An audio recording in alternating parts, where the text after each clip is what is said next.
Welcome everyone to Rise and Shine. I am Vuyanzi, but before we get started, I want to remind you to join our conversation across our social media. Make sure also that you're texting us at 20316 to tell us what it is that you think of the content. And if you want to become a supporter and you want more great content like this, then make sure you text the word donor to 20316. So let's get on with our show today, which I'm always excited about. And we mean that every single time. But today we are talking about social networks that thrive. Now, before we go on, let's just understand that a social network, we're not necessarily talking about just social media, but we're talking about building personal relationships. So if you think about it, Jesus himself had the epitome of a social network. There were 12 guys who were his friends, who supported him, who helped him. And we saw many great things that came out of that. Okay, fine. Maybe you're not one of the 12 disciples, but what can you do in this day and age? And I'm so happy to have Grace and Pinky here to discuss this today. So Grace, I want to start with you. I know that you're a coach. You are an HR, human resources consultant. You are the lead consultant at Atara Solutions, amongst other things. Now, people may say, so what? Why is she sitting on the Rise and Shine couch? Grace, tell me, as far as today's topic, social networks that thrive, why should you be here on the Rise and Shine couch? And what's important about this topic? Thank you very much for having me. And one thing that I think stands out for me is I'm a product of the people. I am who I am because I have worked with people. I am who I am because I interact with people. I grow because I learn from people. I keep saying, if I wait for me to make mistakes to learn from them, I'm never going to learn. There will always be something left out. So I am a product of the people. I learn through other people's mistakes. I learn through mine. I also learn from the society. So, and my job, I mean, HR, it's people every day, you know. I am very passionate about learning and development. Who learns? It's people. So, yeah, that is why I'm here, because I love people. I love interacting with people. I enjoy being in places where people are. And it comes as a surprise because I'm a bit introverted as well. So I need to want people on Sundays. So Sunday after 1:00, I'm unpeopling. That's awesome. I never heard that before. Yes. But I will people the entire week because I just love interacting with people. And it really helps because even for business and for me as a person, for me and as a woman as well, it really, really builds who I am. I keep discovering myself in the midst or through other people's lenses, not necessarily how I view myself, but just who I could be. You know, You know, I look at you, you're an accomplished coach, and I want to be a coach. I mean, you know, I want to do what you do. Oh, girl, thank you. And you inspire me, so. Leave the hair. Yeah, so, I mean, if I wasn't with people, then really, yeah, I wouldn't be who I am. So before we go on, I just want to say I'm taking note that you just said you were an introvert, because a lot of times people are going to hear today's topic and they're going to say social networks that's not me, huh? But we just heard our first guest, Grace Nzula, say that she's an introvert. So this will be very interesting as we continue the conversation. And our second guest, Pinky Galani. Now, I know as soon as I said the name Pinky Galani, some people's ears perked up and they said, oh, Pinky? Yes, that one. Yes, that one. Okay, yes. So we know that your background is over 25 years in the media, also even of the former Miss India, Kenya. That's right. Okay, I said it correctly. Yes. Yeah, a beauty pageant. Yeah. Get it right. Okay. and that even right now you're a conversation curator, which I think is a very interesting title. One thing is for you, I've been watching, I haven't known you as long as I've known Grace. However, I've been watching about how you're building a network of people. Sure. So I'll get into how you're doing that. But first, tell me, for today's topic of social networks that thrive, why should you be sitting on this Rise and Shine couch today? I think I'm going to echo exactly what Grace has just said. And it may come as a shock. I'm also a bit of an introvert. And I found this out during COVID when I realized that I actually didn't have to come up with an excuse to be anywhere. And I love this, when Grace was saying what she loves to do, I love people. I do. I really I get a lot of energy from good vibrational people. And I've had this, like you said, 25 years in the business where I'm continuously meeting people, always interacting with different people from different walks of life, and therefore learning not only about them, but about myself through people. I feel the reason that I'm here today is because I've understood how to sort of keep a balance between growing a social network and distancing it from who Pinky is as well, but allowing my passion, which is bringing people together and empowering these people, allowing it to sort of grow beyond Pinky, if that makes sense. Oh my goodness. This is going to be a juicy conversation. Okay, so that said, Grace, for a few years now, every week, I haven't been there every week, but I have known, because thank you, you've invited me to speak a couple of times, 100, 200, 300 loyal, faithful people who hop on your call that you've been having for, I guess, a couple of years, and you can tell us more. Tell us how you got started. Give us the proper name. I say, Get It Right. Grace, Get It Right. That's actually what it's called. Get It Right. I love it. Get It Right every week. Tell us how you got started building that community. Right. So during COVID, probably, let me just say this. From back in the day, I'm inspired by entrepreneurs. I look at people who run businesses and I'm like, oh my God, there's just a DNA they have that not everyone has. And that inspires me. And being in HR, between 2018 and 2020, we kept hearing people, I'm going to resign and go and do my own thing. I'm like, who? You have no idea. Yes. So, and I was like, COVID is here. I've always wanted to interview entrepreneurs. So why don't I start in a show or a conversation that drives how to run your business? So our first episode was how to register a business and how to brand your business and communication. Wow. That was our initial. Then the next episode was And by the way, when was that first episode? It was on 23rd of June in 2020. So it was in the heat of COVID. Wow. So, we ran season 1 up to June. Our season 1 is, our seasons are like a year long because it has, Get It Right with Atara Solutions has taken its own life. So it started off as a place where we could learn from entrepreneurs and really get it right. Two things bother me. When a business starts and it fails, so sustainability of businesses, and then not knowing what to do when you get into business.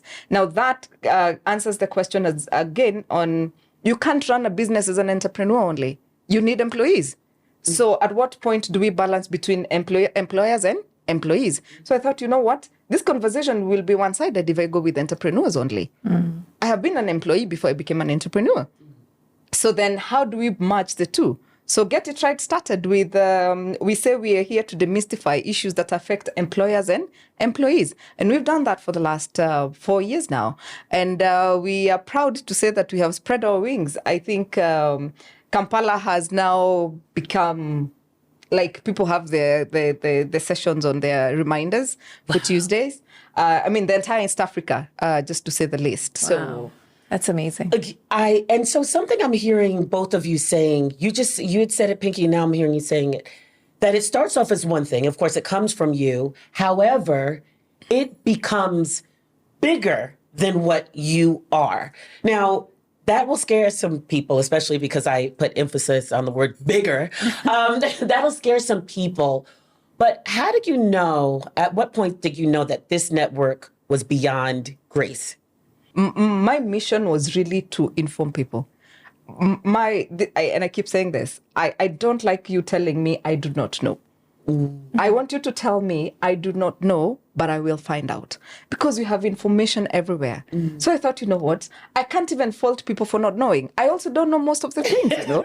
So how about I create a platform that informs all of us, so that then we become a more informed, more knowledgeable community, so that then we make better decisions, you know. We calculate our moves. We are not just making decisions from nowhere. We know what we're doing. So at that point, so I put my heart into it, and I said, you know what, this is it. So and I remember when our first mental health session had 600 people online on Zoom at 8 p.m.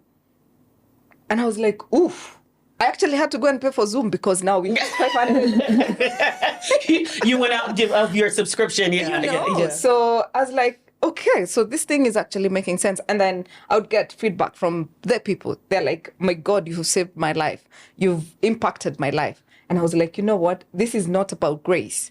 You know, it's bigger than grace. It's people. It's make lives better.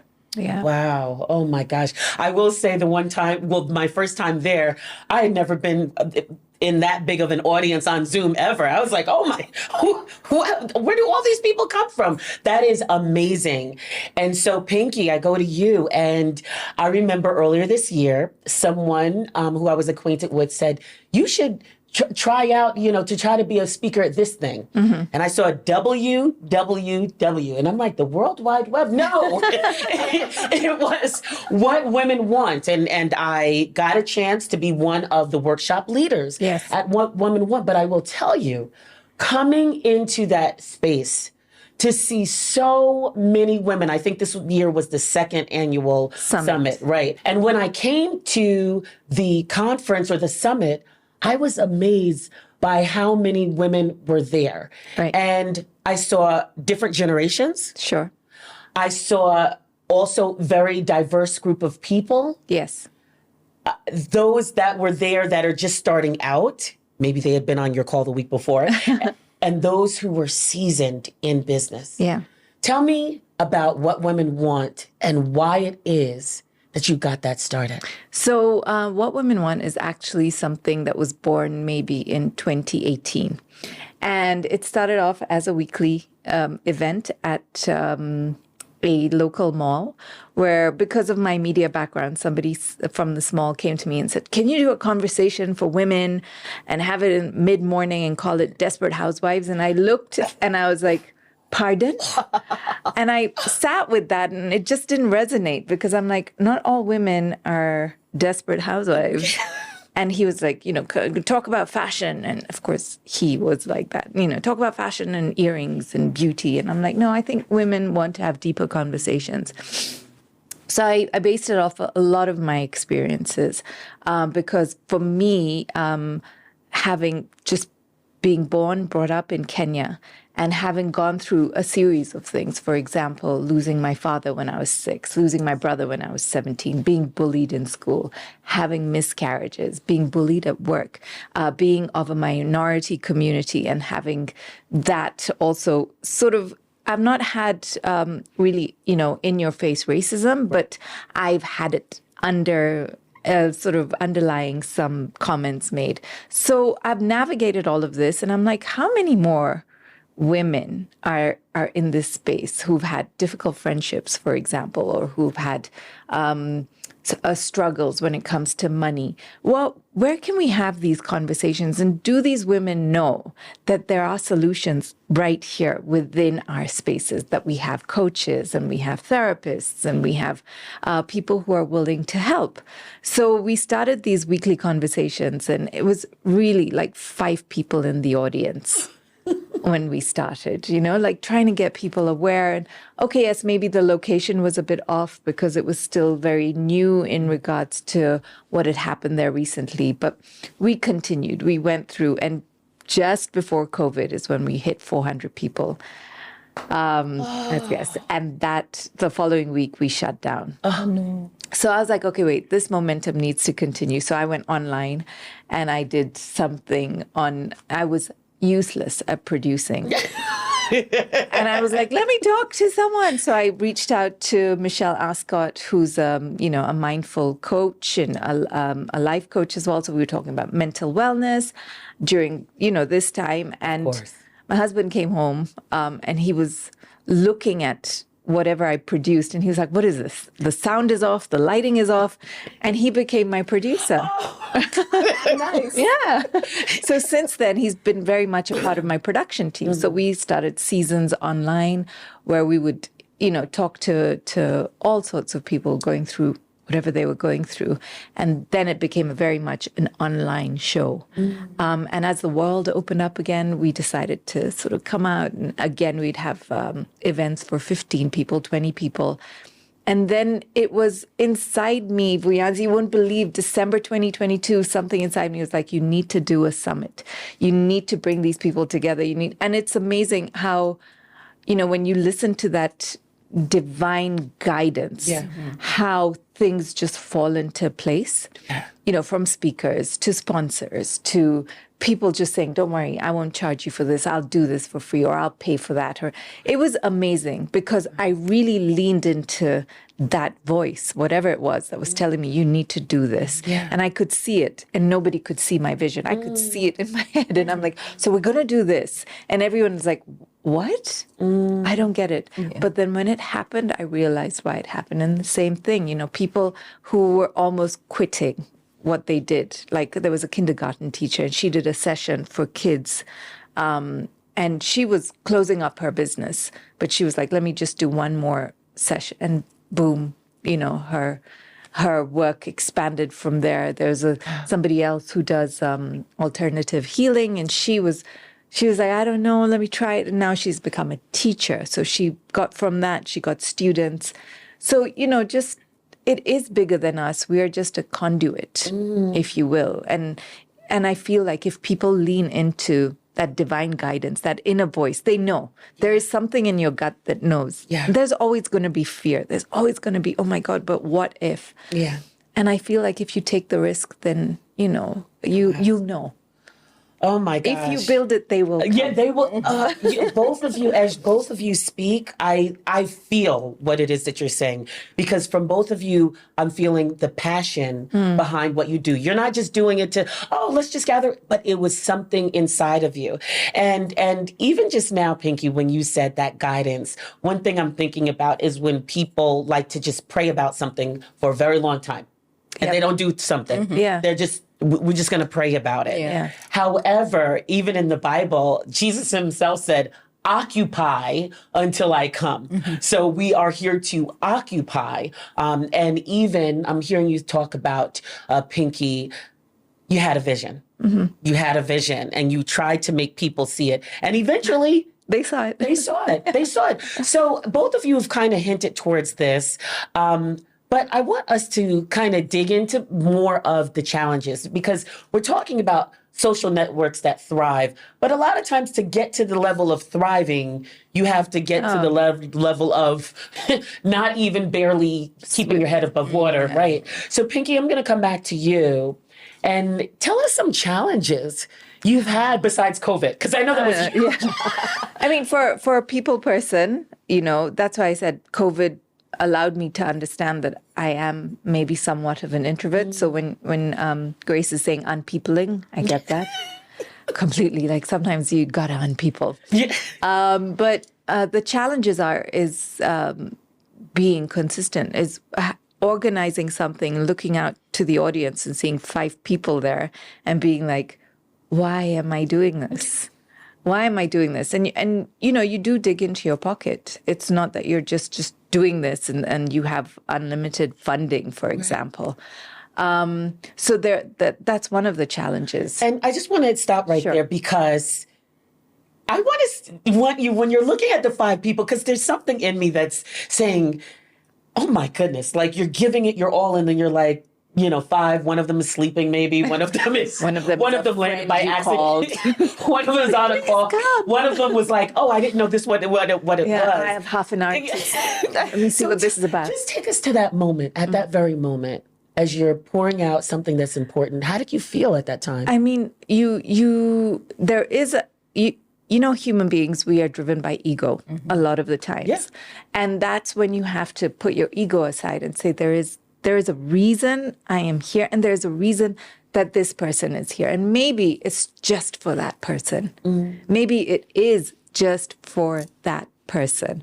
So reminding yourself that, look, there are no such thing as coincidences. We are put on this earth for a purpose. And I know that even if it was just the 5 people you're talking to, it did create somewhat of an impact.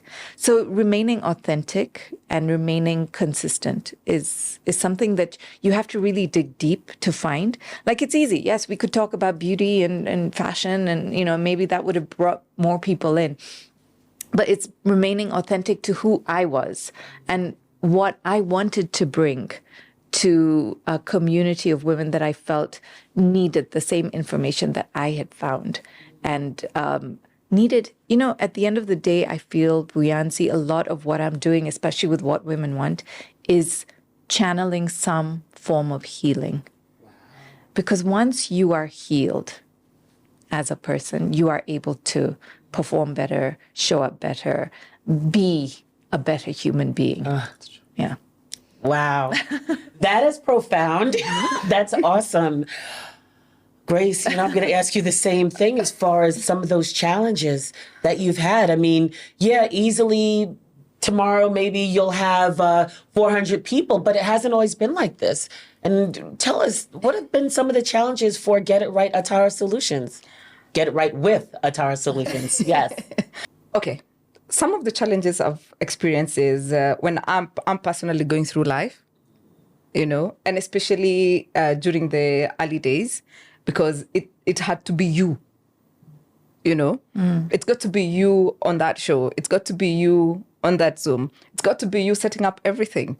So, and sometimes you're really totally out of it, But then because of that inner calling, let me call it that, or that just divine whatever to move, it just propels you to do. And especially at the beginning, because not many people believe in what you're saying. So you have to really put yourself out there and keep doing it until it becomes a thing. Yeah. And another challenge is at the beginning, I actually had 2 partners. There's somebody who came. So I sold the idea and somebody was like, "Oh my God, I'm going to come. I'll give you my Zoom. I have been paying for it, so you don't have to go through that cost." Oh, okay, fine. Then another one comes. "Oh my God, we have to brand this thing, blah, blah, blah, blah, blah." Fine. So we come together. Yeah. So we started out, 3 of us. Right, because I know I have not seen those people. But anyway, go ahead. That was 2020. And by the time we finished episode 1, which I think was 20th of December, season 1 of Get It Right.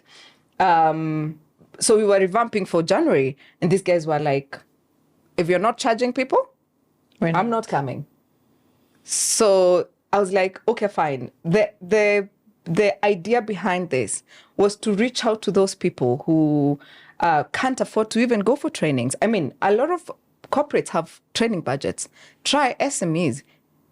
They don't even have time off. And you can understand, the business needs input, but they can't even afford time off for their staff to go and learn. So what happens to those ones? Some of them are earning 25,000 bob, 15,000 shillings. They're interns. How do we make sure that we're filling this gap of saying that we have half-baked graduates? Wow. So I said, no, it's not going to be charged. If you can't handle it, fine. Like, you need to charge even if it's 100 bob. And I'm like, wait. So I'll be sitting every day on Tuesday counting 100 shillings. Like, seriously? Wow. Wow. So I said, no, the vision behind this thing was to support, people who don't have access to this information. And it was really amazing because we had to take a break of like 3 months before I could reorganize, and somehow I'm telling you, when you're meant to do something, it actually just happens. Because wait, let me take you back to those 3 months because that's interesting. This is the first time, of course, I'm hearing about that. What were you going through in those 3 months, knowing you had a vision, but the two people, two-thirds of you were gone? What were some of the things you were going through that period? I mean, I wasn't sure I want to go on, to be honest. I was like, I need to do this. I can't afford it. So how do I bridge this too? So, and then I was also going through some dark moments in my own life. So I was like, you know what? We're going to pause. So a friend of mine comes in April 2021. He's like, Grace, you're going back on that thing. Ugh. And I'm like, no, I don't have the energy. I don't have money. I don't have. He said, how much is Zoom? I said, 16,000 per month. He paid for 2 months instantly. Then. He's like, you have to do it. Do it for those like 2 good months. friends. We will figure out what else happens. Then another friend of mine was like, I'm going to be the first one on season 2. I am coming, no pay, no nothing. So you better get the flyers out. Wow. I was like, okay, fine. That's how we started season 2 now with Atara Solutions alone without the other partners. Wow. And then challenge number 3 was speakers who cancel on you on Tuesday at 7 p.m. Yep. Oh, You know, you're going live at 8. I am so sorry. And they don't even call you. It's the assistants who call you. Oh dear. okay. Yeah. So, wow, I'm loving this conversation, and I'm sure people are picking up from this. So, we're going to take a break, but if you're loving this content and you want more of it, then why not be a partner? You can donate by going to pay bill number 316-316. And in the account number, please put your phone number. We're so happy and we say thank you in advance. We are living in a lost and broken world, constantly bombarded by messages of hate and atrocities. But with God, we can overcome. Find hope and restoration on the go through life-changing shows on the Family Media app. And then you will lose yourself and gain the world. And Jesus said, what good is it? Get to stream Family TV and Family Radio 316 straight from your phone. Catch up on a show you missed or create video streaming playlists by saving and watching videos from our huge variety of shows at your own convenience. Download the Family Media app, available for all Android and iOS users on the Google Play Store and Apple Store respectively. Family Media, keeping Jesus on the airwaves. Welcome back to Rise and Shine. If you're just joining us, where have you been? Welcome. So we're continuing with our conversation about social networks that thrive. And here to carry us through this discussion is Grace Nzula and Pinky Galani. They have laid down a beautiful foundation about how it is they've done it, the passion behind it. So let's continue on with, I'm using the word social network, community, networking, friendships, relationships. Can we start also, maybe I should have done this in the beginning, but nevertheless, we're here now. What are some differences that you see in terms of the meanings of these words and how they work with you and what it is that you're doing? Grace, let me go over to you. The one thing that I would probably remove from there is friends and the level of friendship. There's a high five for the listeners. There's a high five that just went on, instigated by Pinky Galani herself. Yes. Because you're out there, you kind of connect with people, virtually or physically, you connect with people. So, and some of them know you and you become friends, but then it's friends, or is it acquaintances, or it's part of the community?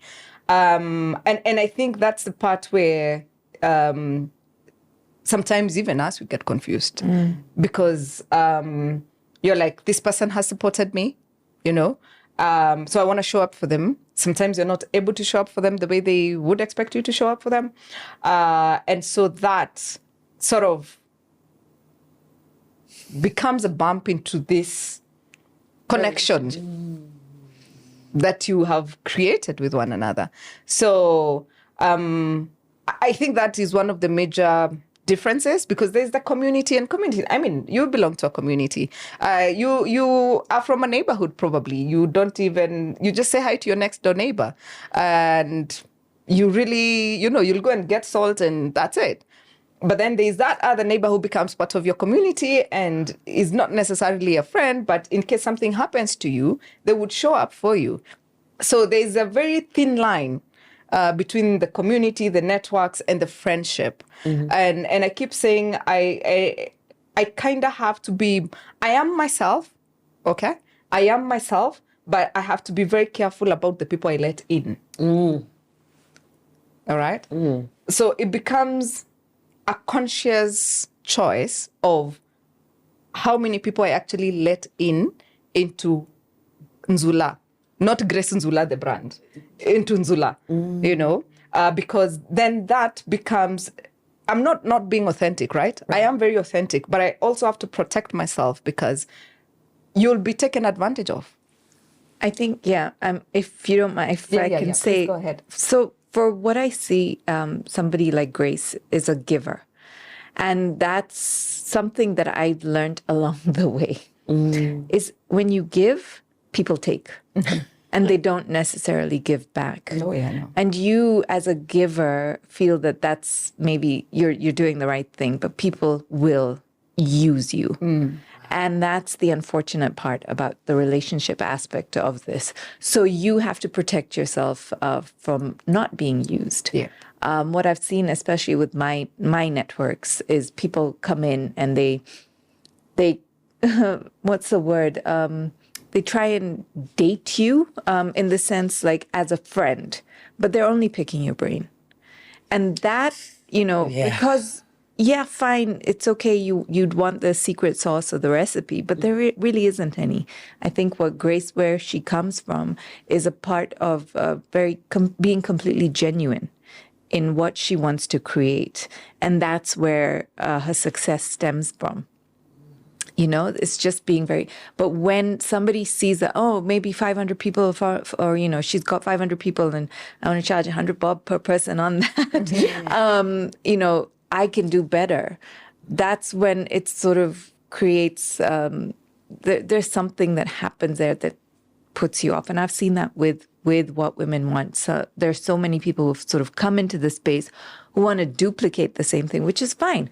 What we stand for, and it's okay if I speak about you, Grace, even though I've just met you, I feel that what you stand for is creating safe spaces to empower people. And that's what I stand for, is creating safe spaces to empower women. So by all means, go ahead and create your own community or do your own events. However, don't come in and use me in order for you to feel that you're going to dive off whatever I've built. Okay, Pinky, let's stay right there for a second, because I think this is an important turn that we've taken in the conversation. Because if we're talking about social networks that thrive, we have to be aware. Because not everyone has your good in mind. So tell me, and I'm hearing you kind of hint towards it, but Pinky, are there signs ahead of time that this person maybe isn't out for your good? I've noticed things a lot of times you're in it and then you're like, oh my goodness, I didn't see the signs, but are there signs? You see, like how Grace said, I've learned to protect myself or detach, there is the brand and then there is me, the person. Yeah. So as a person, I feel we are maybe a bit naive to people because we wouldn't do that to somebody. So why would somebody do that? So there are no signs as such. But I think when you are building a brand, and that's where the business side of it comes in. And this is what I've had to learn the hard way, is that you've got to be sort of like, I had an event recently where somebody's like, I need to take you out for coffee because I want to pick your brain. I said, well, that's a consultancy and you'll have to pay for that. I know that's right. And I saw her face like, what? Pardon? But I have had 25 years behind this brand. I am continuing to do this for the last 4 or 5 years. So it's not just coming to pick my brain. It is a consultancy. And if you'd like that, then fine, no problem. I will avail myself. But you don't buy me a cup of coffee because I could do that for myself and then take all whatever is here and feel like, okay, I'm going to go and duplicate it. You'd pay for that anywhere else in the world. So why not here? Mm-hmm. Wow. That is. Do you want to add on to that? Grace and Zula. I've had my fair share of let's have coffee. I'm going into consultancy. I really want to understand how you started off Atara. And there are people I would actually give airtime, given the connection and probably whatever it is that we've been able to accomplish together. But they're like, please call me. I'll take your call, have a conversation. But that will be at my convenience. It's not going to be, I'll just show up for coffee and we have coffee. And it's more about to what extent can I support you? That's one thing that I've made very clear. Like that's a coaching session. I charge this much for coaching. Talk about some of the benefits that you have seen, though. Of course, we know that there's going to be those other things and the challenges. However, what have you gotten from this between Get It Right with Atara Solutions, between what women want? What are some of the things that you're feeling that you've gotten, and also where you think more of that might be coming from? Grace, what are some of the benefits? Oh God, I don't know how many to talk about, but yeah. As many as you want, girl. I'm in HR, so we do HR consulting. So having a community makes our work pretty easy because I am contracted to recruit for somebody. I need to send out my ad. I don't have to I don't struggle because the brand is reliable. People trust it. So I don't have to struggle to get applicants to apply. Sometimes I already have a database, so I'll just go and choose and send to the client, and the turnaround time has improved because of that community. So it has made us very efficient in terms of work, but as well, it has opened doors for us, Grace, can I just say this? Yeah. Because when you say it's open doors, I follow you on LinkedIn. I see all the time you are emceeing at these big HR events, conferences all over the place. It's amazing. So I just want to vouch that it has opened up some doors. Please continue. It really has. And like I said at the beginning, I'm a product of the people. I have grown. Both as a person, as a businesswoman, and the entire colleagues, the people I work with, we have grown because we have become a reliable, trusted brand in the HR space, right? So the beauty about it is I'm not only a HR, I'm also an MC. So in the HR community, every time there's an event, I am probably there, either as an MC or attending or an invited speaker, something around HR and business. I will be present. So it has really worked. And more so, it's the impact. We just held our first men's event, and I almost cried.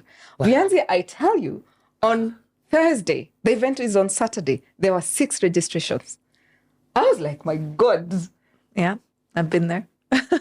Wow. And then on Saturday morning, we were 35. Yeah. Oh, my goodness. Wow. So I was like, do I cancel? Do I do what? And I was like, no. This, like Pinky said, these 6 people, like there's a person who paid immediately we released that flyer. And I was like, we're doing it. So my colleagues were like, for whoever comes, whoever Grace. supports you. Yeah, exactly. They were like, Grace, please make those phone calls. So I started calling my friends. I'm like, are you coming? Are you coming? Are you coming? Because the men's event was requested for by the men. So I'm like, where are you guys? You wanted this. Because we had a women's event in March, and we invited men, by the way. Let's have a conversation with men present. It's for the woman, but let's help them also understand us, right? So and the men who came, they were like, you know what? We want a men's event and women are not welcome. Wow. Oh, wow. So, but I mean, it has opened doors. It has made us grow. It has made us learn, and it has really created impact. Sometimes I go through a WhatsApp and somebody's like, Grace, I don't know who I would be. Somebody got a job because we did, how do you establish a HR consultant? I mean, a HR department. And they get this employment opportunity and they are asked, so we don't have an HR department in this organization. And she was like, my God, she just flipped through her notes, whatever Grace was talking about. And she got the job. So I'm like, I don't need to impact millions of people. But that feedback from that person means I'm doing the right thing. Oh my goodness. Pinky, I see you over there nodding and You know, when Grace says that I don't need to impact millions of people, I'm sure she is. that's what I was thinking the same thing. Like 1 million people don't need to show up for that Zoom call, but whoever she's made an impact on, they've gone on to impact their community. That's true. So that's why I don't like the term influencer, because I feel everybody is an influencer. Yes. Whether you have 1 follower or 2 million followers. But the benefits, going to the benefits of what this has done, it's very much in the same sort of space as what Grace has been talking about. The impact on how many people are, one, speaking more, having conversations, having these uncomfortable conversations. Before, I think in 2018, when we started celebrating, commemorating mental health awareness month in May. And it was that nobody had started talking about it. But now it's just a common conversation. Yes. So, when you look back and you say, okay, maybe it came from certain things that we had started doing a long time ago. And we're like, thank you, because that's it. It doesn't have to be owned by what women want in regards to, oh, we did this. But it is just that, far and wide, wherever it is, have those conversations, whether it's in grassroots or it's upscale or wherever you are, talk about your mental wellness, talk about that miscarriage that you've had, talk about the fact that there is gender-based violence either way. Talk about financial struggles. It's not embarrassing because everybody goes through these things. It's just, those are the benefits where you see that everybody, and like you said, Viancy, at the summit, all ages, all races, all backgrounds, you're there and you're ready to learn and absorb. That is the benefit. Wow. Even through this conversation and hearing the impact and influence, and not because, oh, it's just a nice thing to do, but you're doing it because you've had a calling. Let's call it a calling. Yeah. Both of you are working in your calling, in your social network. Yeah. So now some people are listening and we're going to kind of, I don't know how we're going to segue into this, but I'm about to wing it in just a second, that we're talking about social networks and big social networks. And we've talked about the things to be careful of. However, how do people make friends in this? How do people make the friends? I know we talked about people maybe without the best intent, but we're at a certain age where people are mixing and mingling in these, but making friends. How can people do that? Just a little bit on that. Pinky, and just a little bit on it. Ask my friend circle of 0.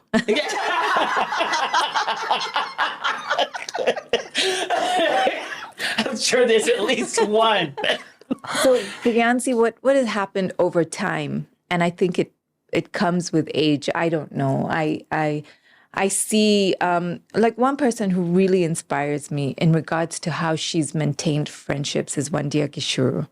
You have seen her with the same set of friends over decades. And I'm going to ask you just to pause and say who that is, just for people who may not know. So Wandia Gishuru is the CEO of Vivo Woman, the brand, and she's highly successful. She's been in this space for a very long time when it comes to loungewear and dressing up the Kenyan woman, as she calls it.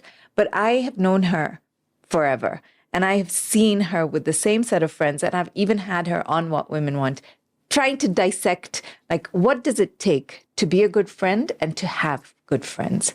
And it's just, I think she, and I don't know, correct me if I'm wrong, but I think she's very lucky because the people around her get it and her friends are always supportive. She is supportive of them. And you can even see it. There's no sort of competition between them. And I think it was Oprah. I think she's recently launched some conversation where there's Melinda Gates and there's Gail, and they're having a conversation similar to like we are. And I think one of them said, you cannot be friends with somebody you are in competition with. And I've noticed that that happens a lot with my friendship circle. Suddenly there's a competitive streak and this is why for me, I protect myself and sort of, I pull myself away from toxic spaces. And that's just something I've learned. And like I said, maybe it's an age thing. After my mom had her stroke, I was very, very, very sort of fierce about my boundaries. And that's only something I learned after she had her stroke. So this is why I keep to myself. If I don't have friendships, I'm okay with that because I've been let down time and again through my friend circle. And maybe I've let them down. You know, I can't play victim here. And this is what it takes. You have to do you have to be very aware of yourself and say, okay, where are my friendships and what happened? What went wrong? How did it go wrong? So you can't continue to blame people if you're in my space and you have zero friends. I do have friends. No, don't get me wrong. Like my kids are my friends. My husband. No, I'm kidding.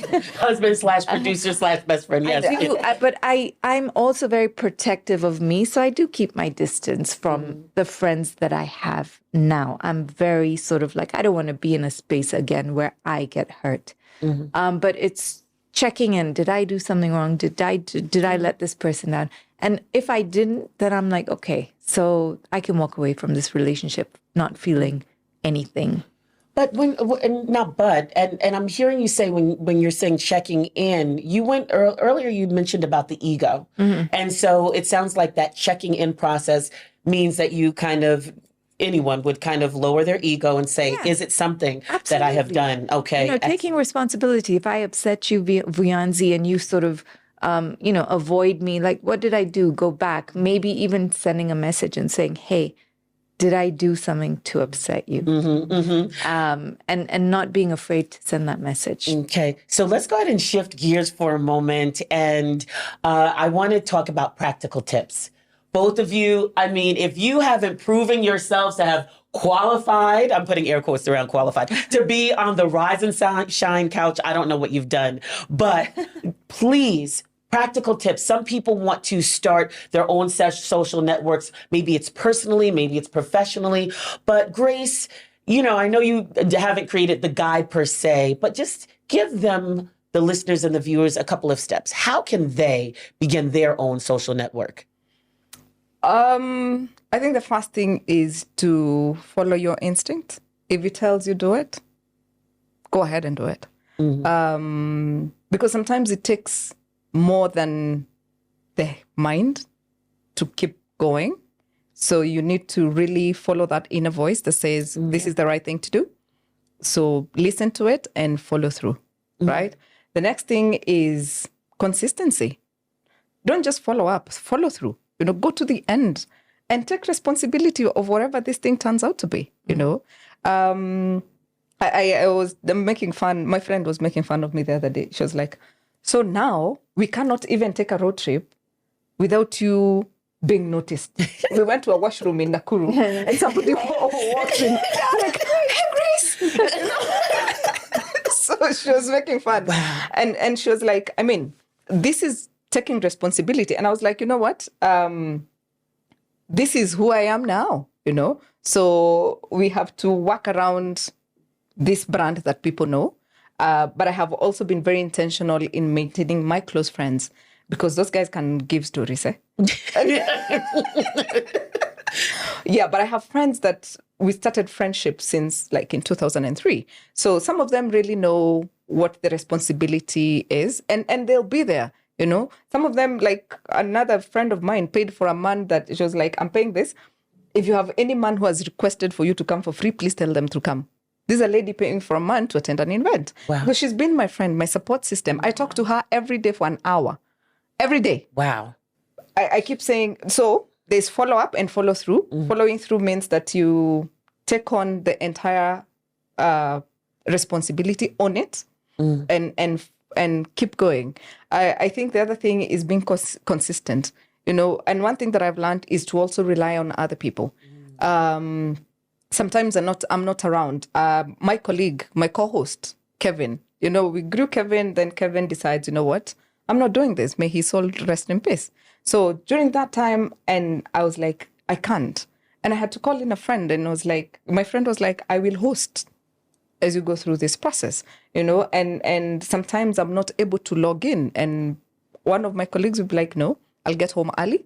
I'll be there to start the program. So also relying and just knowing who can you rely on as you keep growing, because there are days that will come that you really need support. And of course, you don't just get support without supporting others. Right. And yeah, maybe I can also say in networking, it's not really who you know, it's also who knows you. So I think there's somebody who has said that.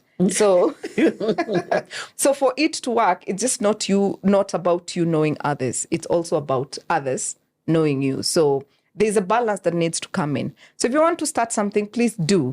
Build a community. It's amazing just to see people thrive. It's amazing to build something from ground, and you see how it has thrived and taken a life of its own. And I tell you right now, there will be something on Tuesday at 8 p.m., whether Grace Nzula is there or not. It goes on. It goes on. And now we have a sign language interpreter. Yes. We are also now tapping into another community. So, yeah. Very quickly to add on to what Grace said, 3 words: authenticity, integrity, and respect. Oh my goodness, this is beautiful. So what I'm hearing, the lessons, some of the takeaways are consistency. Also, both of you aren't saying it, but both of you have spoken with passion this whole time. Oh yeah, passion. So well, maybe I should start with passion, listening to the voice, the divine guidance, consistency, follow through, follow up, being open to support of those who you know are for you and being open to receiving it. Yeah. And also knowing that it's not just about having people do for you, but also knowing that you lend support as well. Yeah, those are some of the takeaways I'm hearing. Mm-hmm. So like 15 seconds each, your parting shots. Grace Nzula, thank you. What is your parting shot? And tell people how they can find you. All right. Network. Build a community, build friends. It's amazing. And how can they find me? I am CHRP Grace Nzula on socials, LinkedIn, Instagram. What is the CHRP? CHRP is Certified Human Resource Professional. Yes. So CHRP Grace Nzula on Facebook, Instagram, LinkedIn. Let's connect. All right. Pinky Galani, parting shot, and how can people find you? My parting shot is that it is a cliche, but your network is your net worth. Indeed, I have realized this, and it's very, very important to make connections. It's also very important to use your voice. How can you find me? I am at Pinky Galani. That's PinkyGhelani on all social networks, including TikTok. That's where I follow you. Thank you to both of you. This discussion has been amazing, and I know our viewers, our listeners have gotten something from it. If you haven't said anything yet on social media, I'm going to need you to type something. Leave comments on YouTube. We want to hear from you. Transformation is not just for you, but for the community around you. So keep shining. This has been Rise and Shine, and I am Vuyanzi Rodman. Thank you for joining us. We'll catch you next time.